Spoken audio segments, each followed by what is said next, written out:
గులాబీల ముళ్ళు నాటిందే నిగారాల బళ్ళు నన్ను మాయ చేయకే నిరజాణ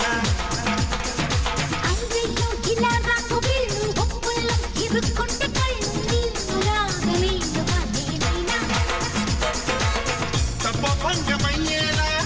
అలా తుక్కు జారాలా అతి చిలిపిగా మదనుడు వదిలిన శరమి సొగసరి మతి చెదరద ఎదురుగా కనబడితే మల్లీశ్వరి